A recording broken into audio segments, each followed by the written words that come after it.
Our identity is not inside our body. Our identity is picked up by protein antennas on the surface of our cells. The body is like a television set, and there's a broadcast coming in. And the relevance about that is sometimes the television breaks, you say the television's dead. And I say, yeah, but is the broadcast still there? There's a number of studies of people who have heart transplants. And when they receive a transplant for somebody else, they start to pick up characteristics of the person who donated the heart. Now, some people say that's cellular memory.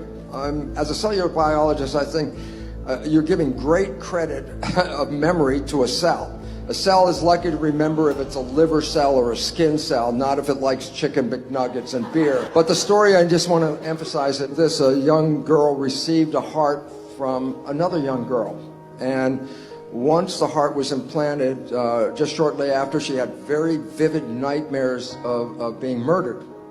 And they repeated themselves every night. And so finally, the doctor said, well, where did this heart come from? And it was from another girl who was murdered. And the relevance about that was the nightmares were so vivid that when the police questioned her about what she had seen, they were able to catch the killer. The point was, the heart cells are still having the self antennas of the person who has died. And so as long as the heart was still present, it was downloading the identity into that heart. And the relevance is, yes, the girl's dead, but she's still there. Why? Because if the heart has the receptors, it still shows that there's a source that's feeding this individual person. Between all this particular data, it is profoundly important to understand the nature of some quantum physics, energy fields, and identity, and that we are not in this body. We are being broadcast to this body. As a scientist, and not spiritual for 40 some years, and then in 1 minute after understanding the nature of the membrane, it's like 2 + 2 is 4. I'm not in here. It was oh my God, I'm not here. And that concept of being outside, then being immortal, was interesting. But then I wanted to add this part because I thought this was the exciting part about my connection with my spirit and my body. I asked myself as a scientist, I said, well, why have a body and a spirit? Why not just be spirit? The answer for that is this. This is a virtual reality suit. You jump into this suit, you drive it around. The experiences of this suit are sent back to source. That's where we start to recognize your brain activity is not contained in your head. You can use magnetoencephalograph probes outside of your head, and you can read your brain activity. So you're broadcasting back to the field. And that's why we can see a sunset. We can taste that chocolate. We can smell that rose. We came here to experience life and to create. And then all of a sudden I said, oh, the whole story might be the biggest cosmic joke in the world, and that is this. We have been told that when we die, if we did a good job on planet Earth, we can go to heaven. I would like to suggest something. You were born into heaven.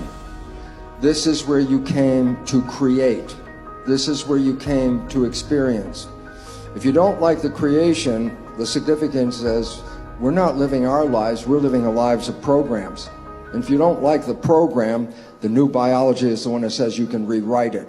And if you rewrite it to make your creation not the one you bought as the creation, you will manifest heaven on earth. You will wake up every day with the glory of being in the most spectacular planet and the ability to create life.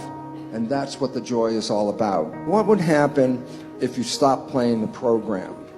And the answer is so wonderful because all of you have taken that red pill at some point, and that was when you fell deeply in love with somebody. And I said, what was happening when you fell deeply in love? And I say, for the first time in your life, you stopped thinking because everything you wanted is now right in front of your face. And when you stop thinking and you become what is called mindful, then you are in absolute control. I say, look, your life could suck every day until you met this person, and then heaven. In 24 hours later, you can experience heaven. And what was the difference? you stopped thinking and started being present. And so it becomes important, if you want to transform, then you stay present and you repeat what you like, and repetition is what will reprogram your subconscious. So as long as you stop the old talk, put in what you want, and repeat what you want, you have an opportunity to rewrite any program in your life.